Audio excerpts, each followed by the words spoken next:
And I'm back. I promised you that I was going to have 3 live streams today, and this is it, the third one. I'm super jazzed. This has been so much fun. Remember, you can catch the audio feed for the podcast. We release a new episode every Tuesday and Thursday of the Biz Book Publishing Hub. You can actually go to bizbookpublishinghub.com or look for it wherever you listen to podcasts. Without any further delay, let me introduce this week's panel. Writing, publishing, and marketing a business book can feel overwhelming when you go it alone. But what if you didn't have to? That's where the Biz Book Publishing Hub comes in. We've built a community of over 50 experts who support entrepreneurs becoming authors every step of the way, from the first draft to a fully launched and marketed book. In the Hub, you'll find guidance on writing, editing, publishing, and creating powerful marketing strategies that amplify your book's reach. Plus, our free virtual networking events connect you with fellow authors, helping you grow and thrive as a writer. If you're ready to explore these free resources and more, visit bizbookpublishinghub.com. Now, a quick word from our sponsor before we dive into this week's panel. I'm honored to introduce today's panelists who will share their author experiences, starting with Bruce Scheer. He introduced a proven model for creating a compelling go-to-market narrative in his book, Inspire Your Buyers, Go to Market with a Story That Sizzles. This book shows you how to align your product, marketing, and sales teams, accelerate revenue growth, and inspire buyers to take action. Jenny Morse is the author of Badass Business Writing, 5 Illustrated Lessons for Better Communication at Work. This book will show you how to use writing more effectively and try to make you laugh while you learn. Lilian Sue wrote The Powerful Publicity Prescription, Harness the Power of Public Relations to Become a Sought-After Global Industry Expert, a practical guide for entrepreneurs and small businesses to master public relations, build compelling media campaigns, and become industry leaders. Please join me in welcoming Bruce, Jenny, and Lilian. Bruce, I'm going to turn this first question over to you. Give us some context for the audience that you had in mind for your book, and welcome. Oh, thank you, Robbie, and my esteemed panelists. I'm so excited to be here. So the genesis of my book, it really comes after 25 years of enterprise sales type of experience, sales enablement. So I've worked for Microsoft, Adobe, SAP, IBM, a lot of very big enterprise organizations to scale ups like Tableau and Concur, for example. A lot of what I was doing, the cherry on top of my work was building narratives, go-to-market narratives and sales narratives to help sellers be more successful and the revenue team to be more successful. So the target audience for the book would be revenue leaders who really want to enable their teams with a fantastic go-to-market narrative, and also individual sellers. They can take advantage of it as well. And it offers structure, technique, great examples for how to design a narrative that sizzles. I love it. Thank you so much for sharing that. My wife is in the world of sales and is looking at sales enablement roles. So this is like, I'm like, ooh, she should like read this book because it'll just become, make her a stronger candidate. And she really likes that kind of work. So Jenny, I would love to hear a little bit about the ideal reader that you had in mind for your book. Sure. What I do for companies, and it's funny, I've worked with Adobe as well, Bruce. I go into companies and help their employees learn to write better, basically emails at work, all kinds of written documents. And I found myself a couple years ago training at a construction company where I was trying to help them be a little bit more professional because they had gotten a little out of line in the messages that they were sending. And we had so much fun training because I made a lot of inappropriate jokes. And so we did a punctuation review in which there were very many awful bodily humor jokes about colons and periods. And I thought, this is actually really funny, but I can't sell this to the companies as part of my training. I wrote my book to be a little off color for people who need to learn how to write professionally at work, but probably don't want to know all the things that an English PhD would want to tell them. They just want to know, with a couple of jokes and some illustrations, right? What do I need to do so that I don't get in trouble?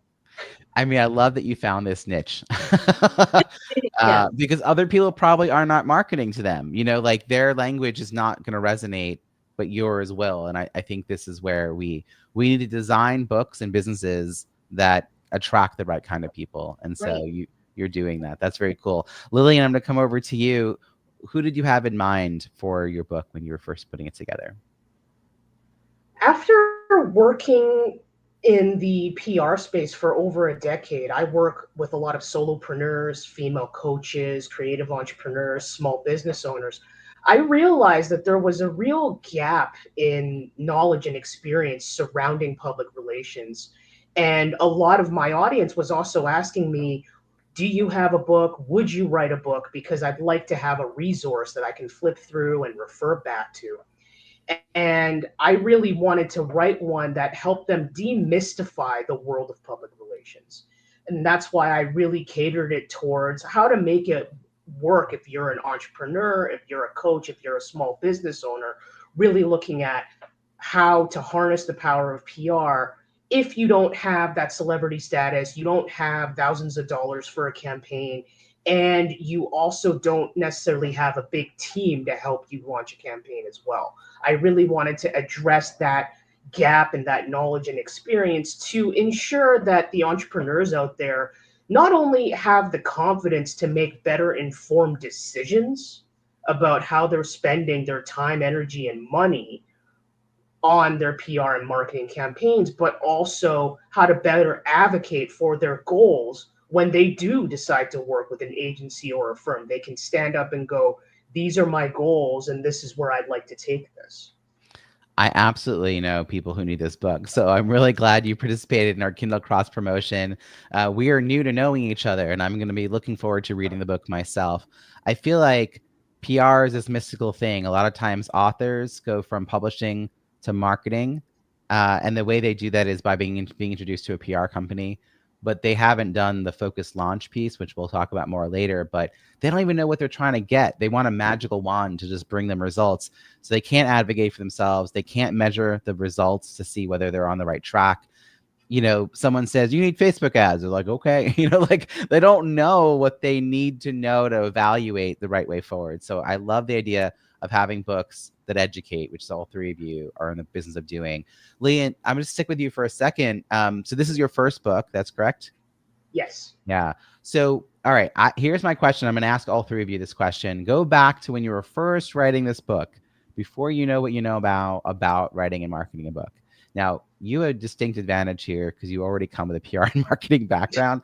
So I'm kind of curious, though, when you got started, what were the metrics that you were going to keep an eye on to help you know whether your book was a success? What were some of those initial things you were tracking? Was it just about getting the book written, getting it published, getting reviews, getting sales, getting business, like something else I'm not thinking of? Like, what are the initial early writing stages? What was important to you back then? From the very beginning, my intention in writing this book, in addition to educating my audience, was really about how can I use a book as a lead generating resource to bring more people into my world, to have them understand how my approach to PR is different because I'm coming at it from the coaching space rather than the service provider space. So I was really looking at it from a standpoint of how can I incorporate this book into what I'm already doing in my business as a lead generating resource that they can then take home with them. So for me, it wasn't about reviews. It's not even really about sales. It's really about, for the people that buy this book from the very beginning, my intention was to have them take action on what they've learned through this book in order to launch their own successful PR campaigns. And to that end, that's also why I've launched a companion glossary and a workbook as a complete package, so that whatever ideas they get from reading the book, they have that workbook that they can open up and start brainstorming. I love that right away you had a purpose for the book and how it tied back to your business. Were there ways to measure the success of that? Is it people emailing you? Is it people booking calls with you? Is it prospect calls? Is it your pipeline? Like, I guess, how would you evaluate that it's working? Well, this book, I released it in late June, so there has been a few months so far in 2024. I'm still testing out other methods of outreach to get it out there. But what I have noticed is I have been getting more emails about how people feel about the book. I've been getting also more reviews, even though that wasn't initially my intention. I have been getting reviews from my target audience and target readers, and also other industry experts with, because I network and I've done speaking engagements with a lot of inside communities for self-publishing coaches, book coaches, folks of that nature. And they themselves have really extolled the values from the book that they've then shared with their members as well. So in that way, I do find that it's permeating in ways that I don't know that I initially intended to happen, because I thought it would be purely a sales way of permeation. But in doing these speaking engagements and building these relationships with other coaches that work with authors and other professionals that work with authors, it's really become a brand awareness and I guess even a thought leadership awareness tool for me. Yeah. I love that journey that you just described. That, you know, we can't see when we're first getting started as an author, the opportunities that are in front of us, because being an author does open some doors. So we're going to come back with some more ideas about how to do that. And maybe we'll even have Lilian leave with an idea or two to help her continue that, because she's got a really new book out. As the time of this recording, it's only been not even half a year. It's, you know, we're barely 6 months since your book has come out. So Jenny, let me come over to you. This is also your first book. Is that true?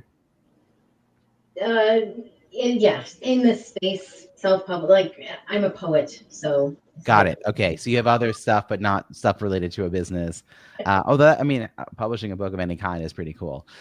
So you had this idea, and you know, you figure you're threading the needle to like a certain audience you want to reach with this book. Were there other pieces of your brand that were already on this kind of message when you know, like, you know, I feel like it's so funny. I heard my almost 9-year-old use the term badass the other day, and I was like, that term has stopped being a curse word. Like, I don't edit it out of the things I say. I told you all not to say the things you wouldn't want people repeating, but I'm like, that's on book covers like, all the time. And it's but you know, do you feel like there was a shift in who you were calling to you when you started writing this book, or was it really on brand for how you are and how you show up in the world? Yeah, that's a great question. I think as a corporate trainer in business writing, there's a certain version of myself and the training that, especially initially when I started doing it in 2014 and I was young and I had just started as a professor, you know, I wanted to be taken credibly. And then I got into the room with the people I was training, and it was so fun and funny. And we made a lot of jokes. And I started sort of crafting the sessions that I was teaching so that they were, I like to call it edutainment, right? So I'm brought into a company to work with professionals for usually 1 day, maybe 2 days.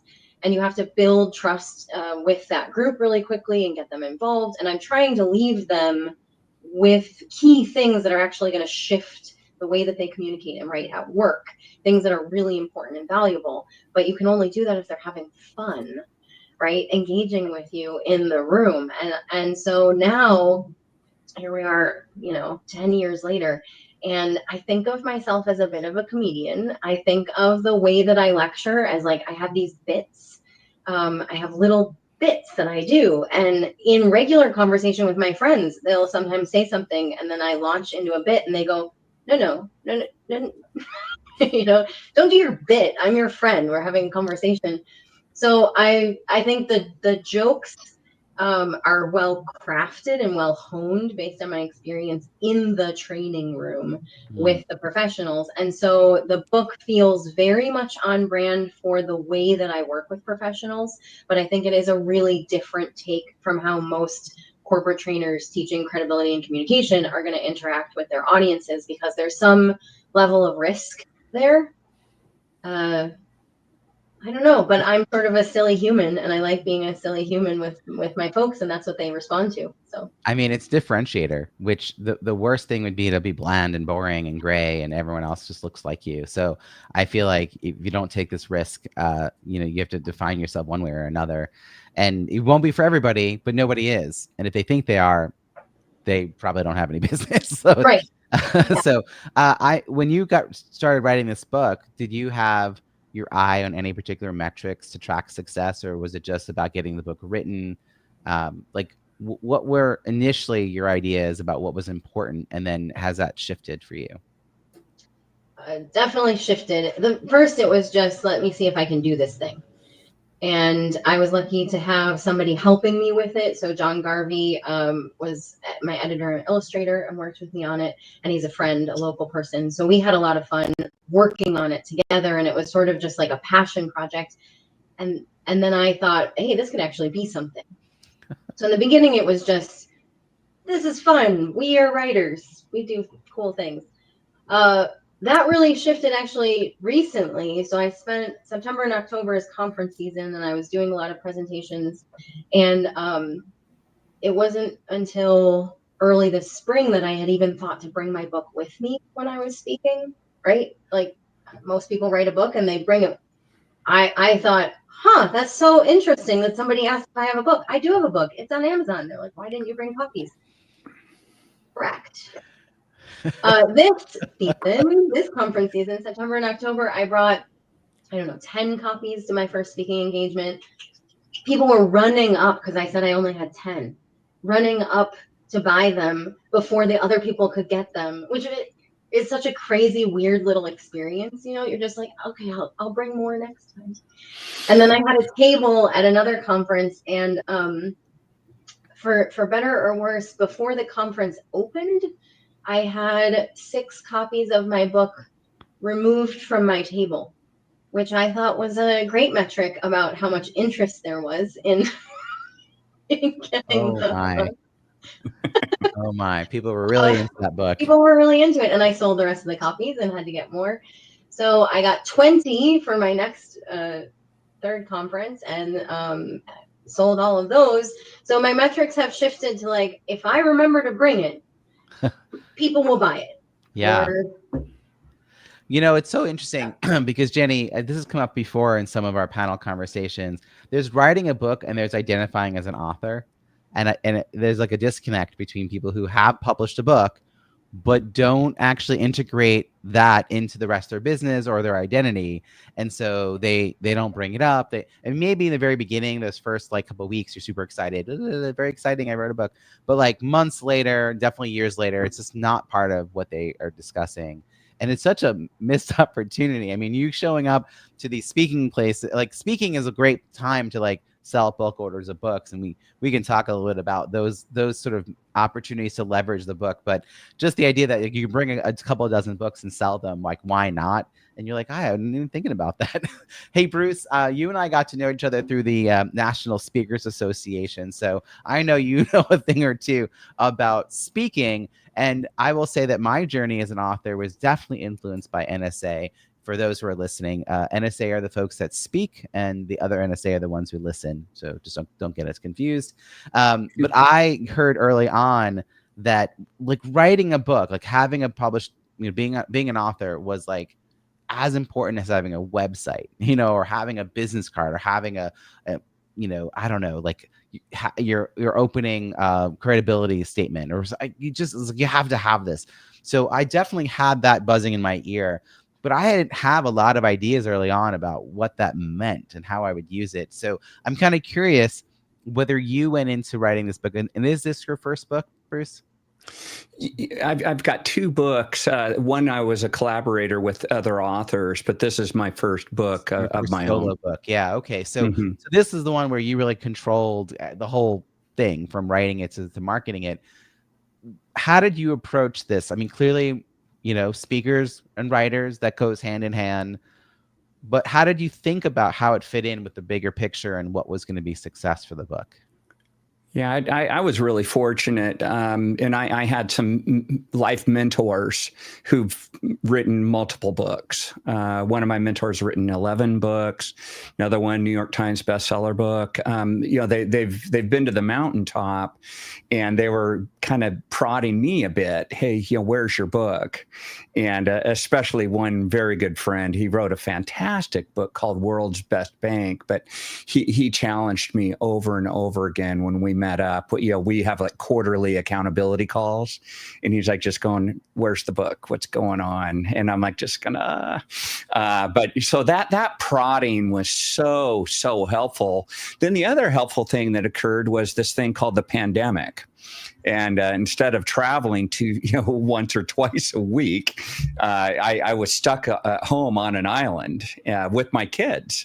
So I got up in the morning, I hid from them, and I have this outbuilding, and I decided to write a book. So that's how I got into it.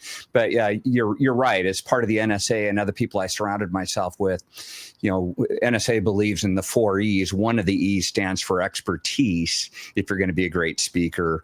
And that was really probably the biggest catalyst. I was writing for myself.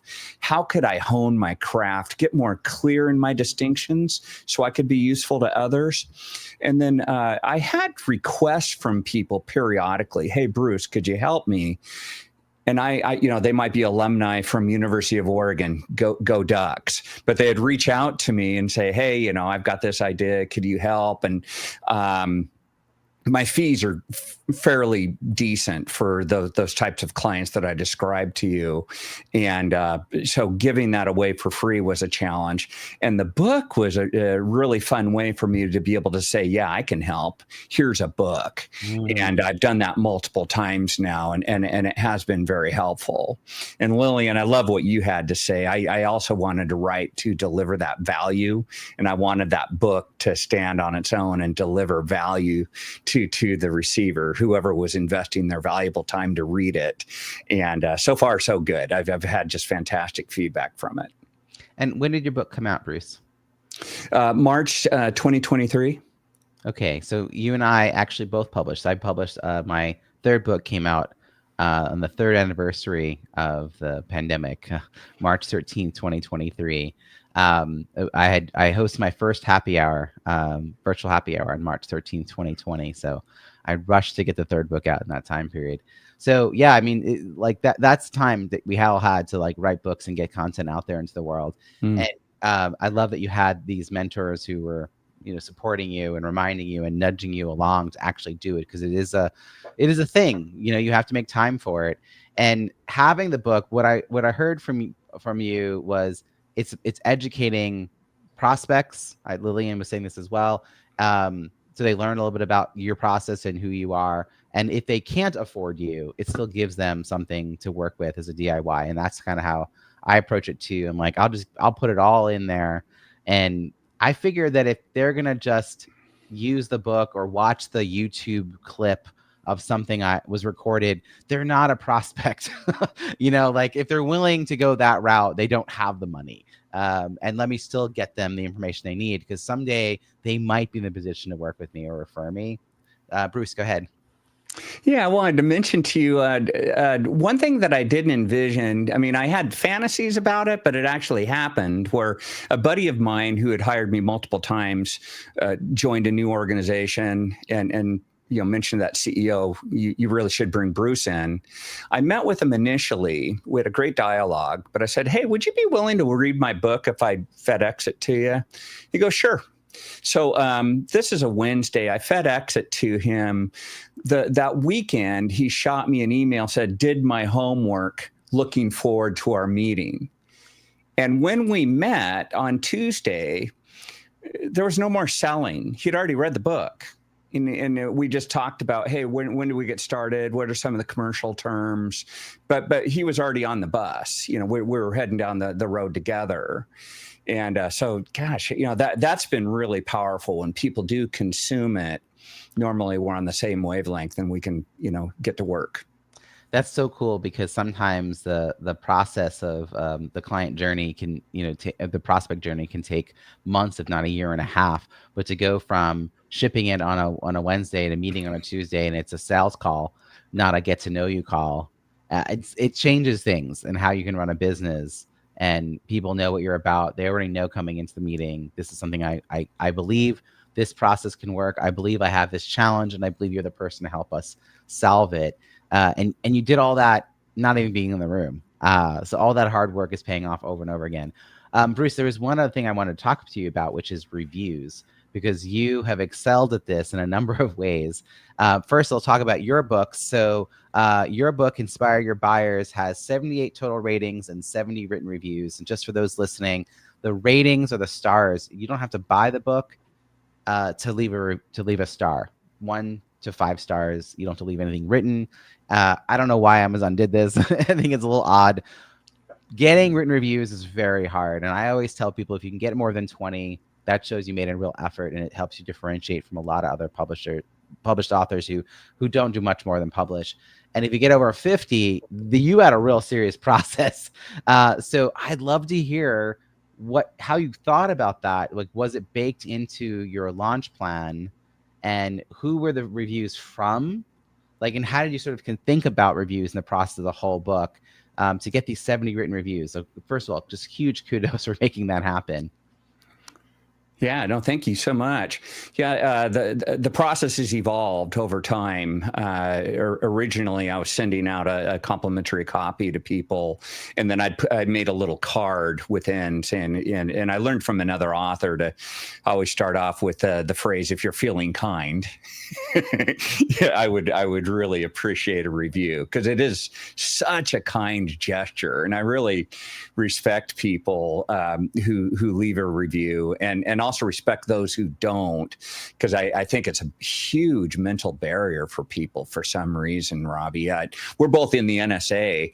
I had another chapter president reach out to me 3 different times on my calendar for an hour each time, brainstorming about something important in his world and his life.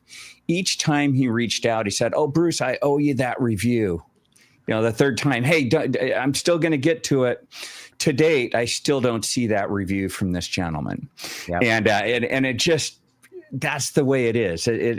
For some reason, people think it's going to expend a lot of calories, and they don't have any. They need to keep them all. And it's just a big effort. So what I've done, though, Robbie, and I learned this from another author friend of mine. He even challenged me and said, "Hey, don't make me do all the work.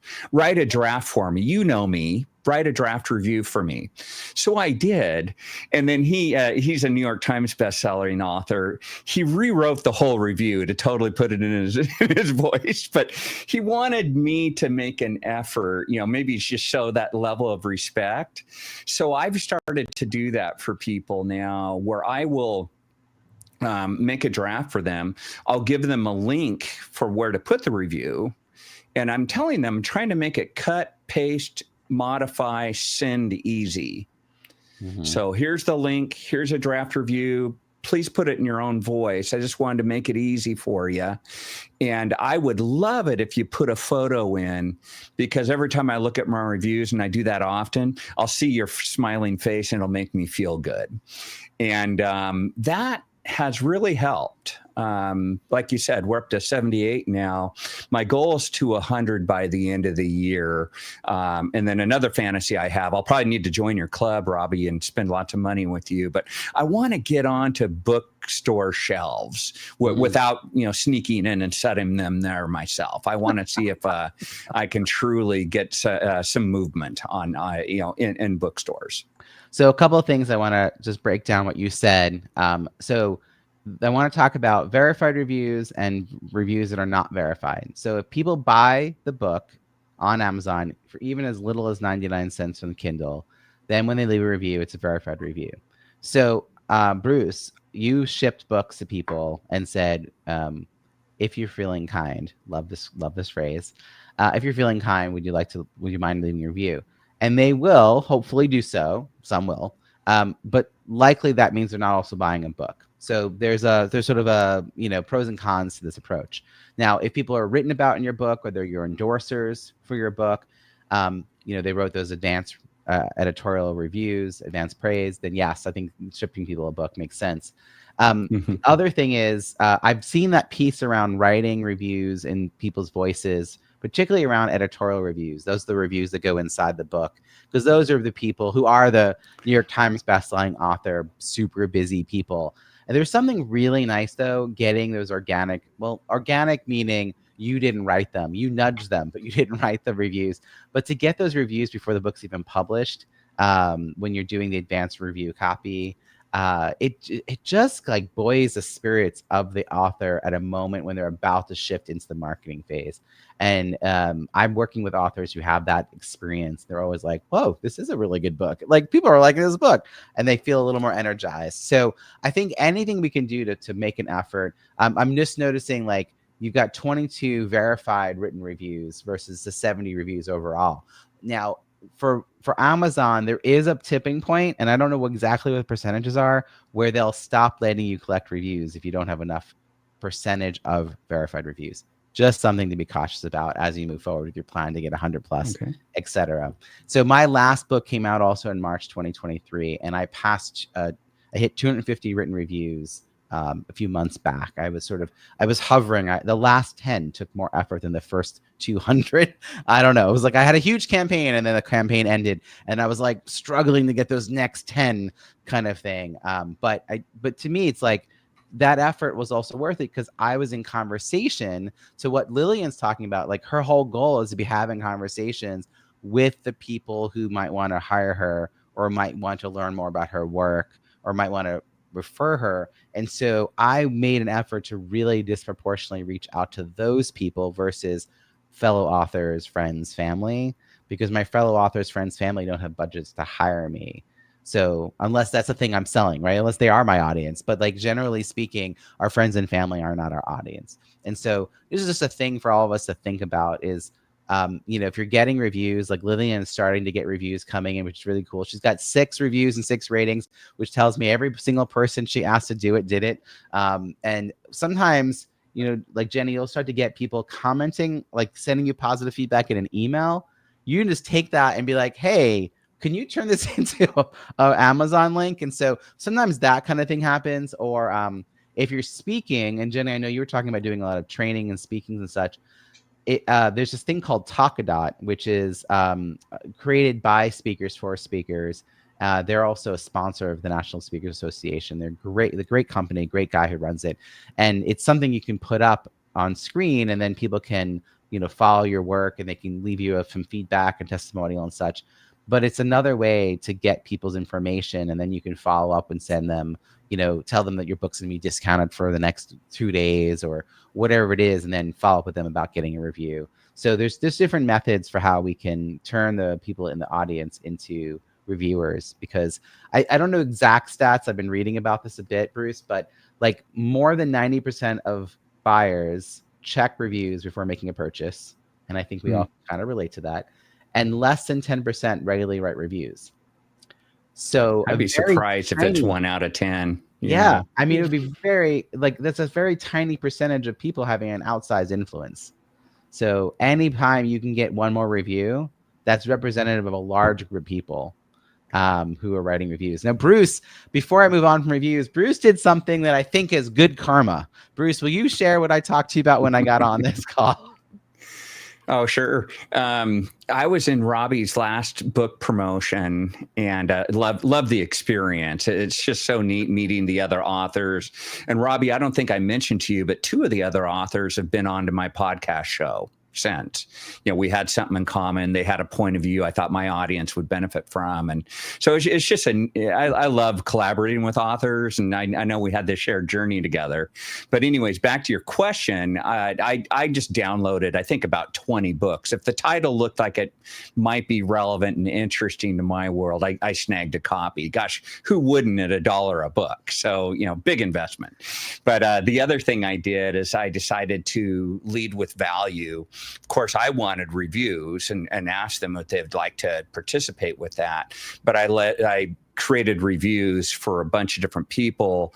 But the other thing I do is I'll take their book, put it onto my phone, the Kindle version of it, snap a photo of me smiling and put that with my review on their Amazon page, if you would, where people look for reviews. And then Robbie, you cracked me up, but Robbie went through the different authors to see how many reviews they got through the book promotion campaign.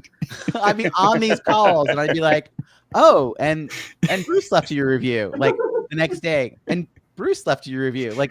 And I went and looked. If you click on someone's name, it'll show you all their reviews. And there was this block of pictures of Bruce with all of his photos that he had done for like 16 authors.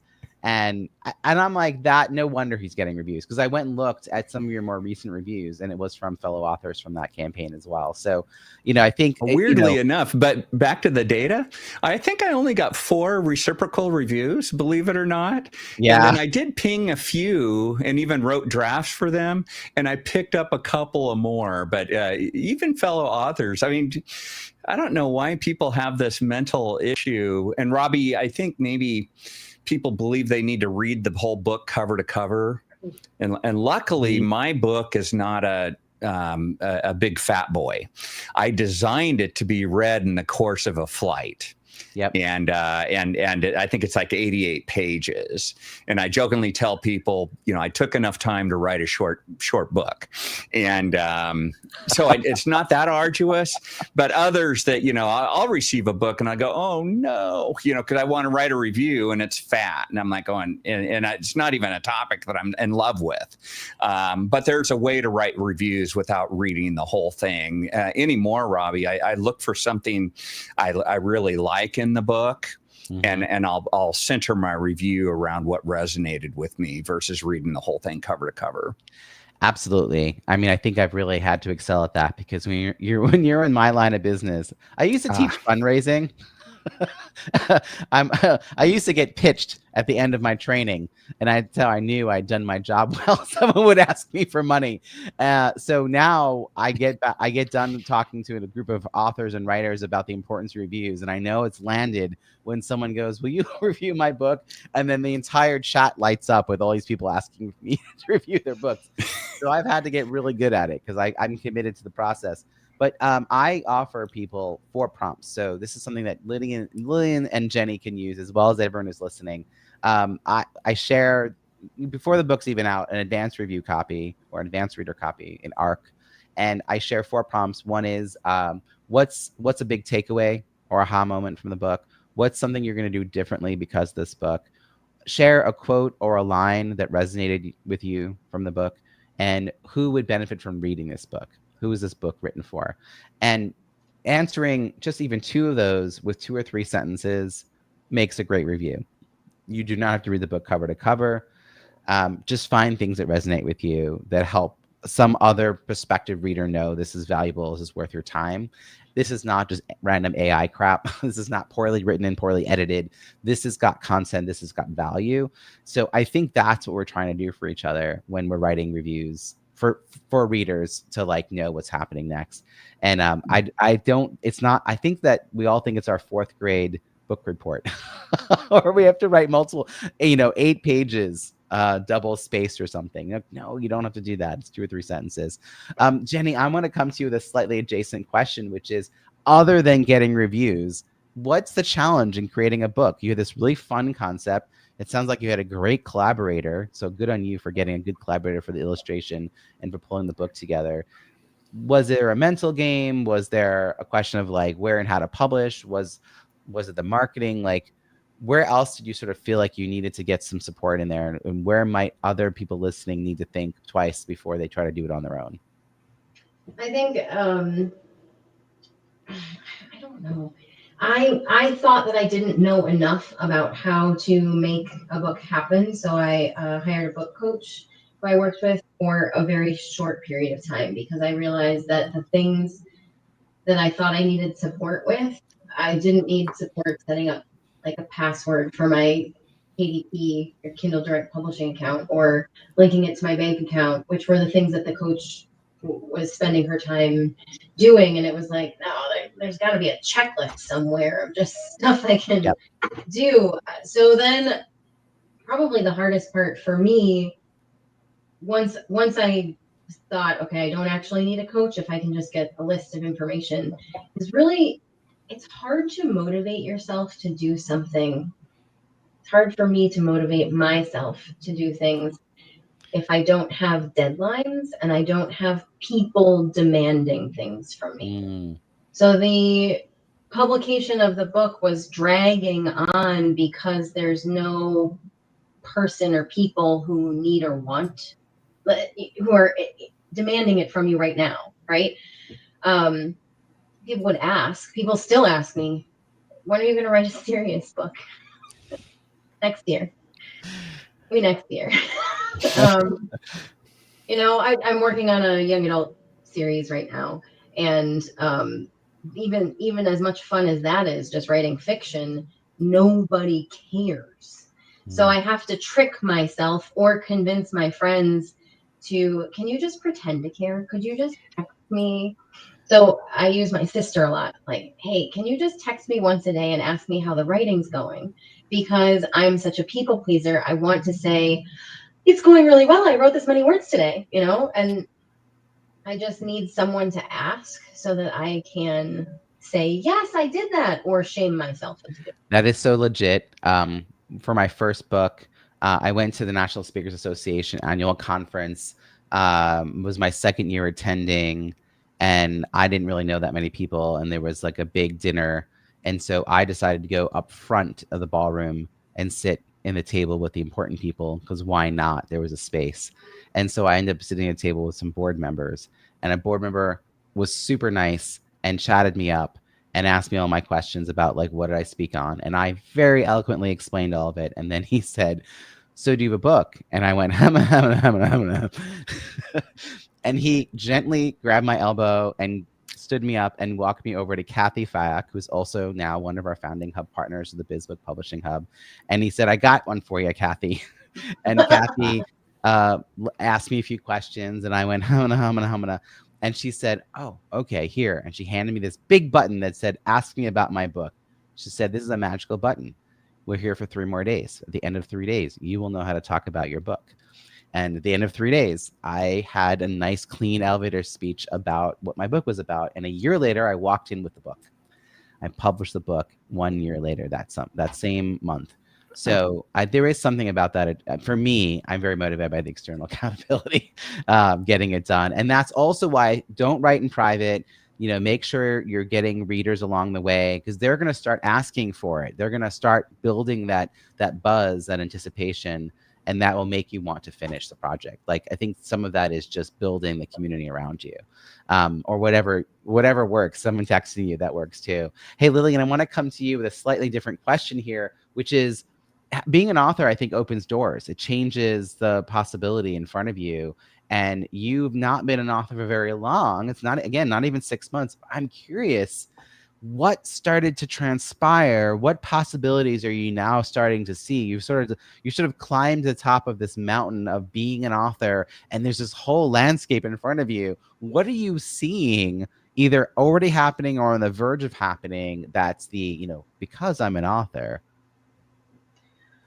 I tell you what, Robbie, it's interesting that you bring this up, because initially, in order to generate more buzz for my book, that's really why I started doing more networking. I actually ran a crowdfunding campaign as a way of a proof of concept that, hey, folks actually want this book. So that I got a lot of pre-orders from that. I got people buying signed copies from me, like through that and everything. And it wasn't until I said like the book was coming out that I had all of these other opportunities. Like, I've been speaking a lot more regularly, and there's a lot more of my the industry expert connections that I have through the book coaches, the self-publishing coaching folks that are like, what I want to do before you speak is I want to buy copies of your book for all of my members right now. And these are opportunities that did not exist before I wrote the book. And that's really what I'm noticing, is that, it's actually working slowly, but it actually is working the way I intended, where not only do they have this real-time one-on-one touch point with me as I'm speaking to get their questions answered, they're actually able to now take my book home. Or during the course of the presentation, I actually did one just on Friday, and they are flipping through the book on camera, asking me questions. Wow. This is cool. This is part of the journey, I think, of being an author, is that what happens kind of around the corner that you can't see, that other authors, this is why being part of an author community is so important, because other authors will tell you what to anticipate, what yourself up for success doing, how to come up with new marketing ideas, or you just see what other people are doing. It's just so helpful to get a little sense of that. We're going to have a quick sponsorship break, but I'm going to come back and ask you each to give me a 30-second tip. And the tip is for someone who's writing a book to help them grow their business. First, a quick word from our sponsor. All right, Bruce, I'm going to come to you with this one. Quick tip, something that's going to help someone who's writing a book. Do you want me to go now? Yeah. Yeah. Oh, yeah. One of my tips would be find a happy place. That really worked for me. I've got a yurt in my backyard, 100 feet or 300 feet away from the home. So my wife can't get to me up there and to take out the trash. And that's where I can just focus and have fun. That's special time where I can double down in writing my book. Having some safe, focused space. I love it. Jenny, how about you? Going back to the people pleasing and external motivation, I think it's really important to have a writing community. And I'm a poet, novelist, and I wrote this business book, and I teach language and communication stuff. I have a community of writers who I work with and find motivating, and it's an international organization called Shut Up and Write. And they have meetups all over the world. Our Fort Collins chapter is super active, and there's a meetup almost every day hosted by a different person.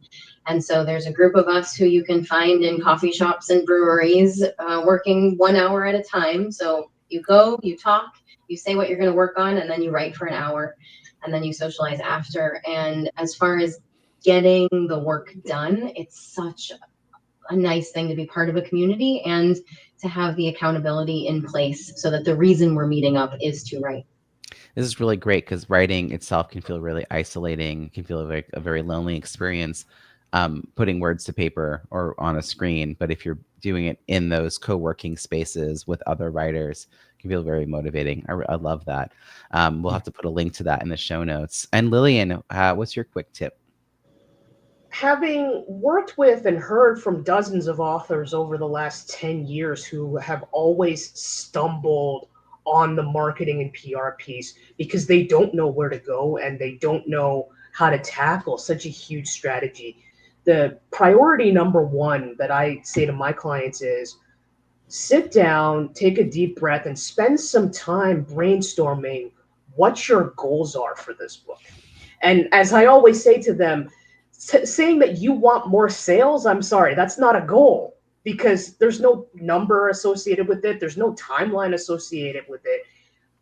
Go deeper, break it down a little bit more and say, okay, in 6 months, if I want to improve my sales by 20%, how am I going to do that online, virtually, in person, leveraging my community and my collaborative partners to continue to get out there? Because I promise you, every single author has that network and those connections out there of folks that have either been there and done that or who are connected themselves to people that can help you, who have been on podcasts that you know are vetted, that they can recommend you for. So that's your platform to get up there and speak about your book and your journey. So really, it's about spending that time to sit down and just go, what do I actually want to do with this book? And who do I want to make a positive impact with this? Because if you don't have anything to work towards, you're not going to know where you want to take it. I love it. This is why I asked that first question about metrics. Bruce, I think you wanted to add something. I really did. Yeah. Maybe to build upon what Lilian was saying, one of the gentlemen in the National Speakers Association, Kenneth Kinney, Shark is what we call him. He's also the podcast host for Speakernomics. I was talking to him, just a few weeks ago, Robbie, and he told me a story about a guy who has a best-selling book, but the book was only 5 years old. Because I started thinking my book's getting old and I need to write another one, which I do want to write another. But the wisdom there was, man, my book is still just like a baby. It hasn't even grown up yet. And I need to nurture it and play a longer game around that. And that, Robbie, that's one of the key reasons why I jumped back into your book promotion campaign. Hey, it's time to give this thing more life and keep working on it. Yeah, I have found there's two groups of authors that join the Kindle cross promotion. Those with books that are less than 2 years old or even less than a year old, and then those that have books that are 5 to 8 years old. And the people who have the books that are 5 to 8 years old get surprised at how re-energized they are about the book that they have kind of stopped talking about. Whether they've moved on to write other books sometimes, or it's just not been front and center in their life, and they're suddenly finding all those benefits again of being an author, talking about it, all the doors that open. And so, we have something to learn from each other on both ends of this, but I'm committed to hosting these Kindle cross promotions at least twice a year. I'm thinking about adding a third. It's a lovely way to kind of reinvigorate our businesses and our books and connect with other authors. So with that, I want to actually go back to you just to find out how you can each find you and follow your work. Kicking us off with Bruce, how can people find you and follow your work? My firm is called valuepros.io. And so you could find me off our website, or I'm on LinkedIn every day, but just at BSCHEER. And my name is Bruce Scheer. I'm the real Bruce Scheer. I'm going to put all these links, by the way, including links to your books, your social links at bizbookpublishinghub.com. Lilian, how can people find you and follow your work? They can always check out my website, in retrospect, writingservices.com. I'm on LinkedIn as well. Just search Lilian Sue. And I'm on Instagram 5 days a week, Lilian Sue, copywriter, PR, all one word. And I'm there sharing strategic tips and talking about the importance of mindset in PR and marketing for authors as well. Great. And Jenny, how about you? Appendants.com. So that's where my training and online courses are hosted. I also have a sort of sidearm, Empowered. Empowered is helping women level up their negotiation skills so they can become the leaders that they want to be. And I'm obviously on LinkedIn. That's where the corporate people are. But I also write a blog on Medium, and I do like TikTok videos and fun. Lots of stuff. Cool. Well, we're going to put all these links in the show notes at bizbookpublishinghub.com, which is also where you can find more than 50 experts ready to help entrepreneurs become successful authors, everything from writing, editing, publishing, and marketing their business books. We also will have invitations for you to join us at free virtual networking events for writers and authors a few times a year. And of course, the Kindle cross promotion campaigns and all these amazing show notes. So check it out at bizbookpublishinghub.com. Panelists, thank you so much for your time and for this great conversation. Thank you. Awesome. Thank you.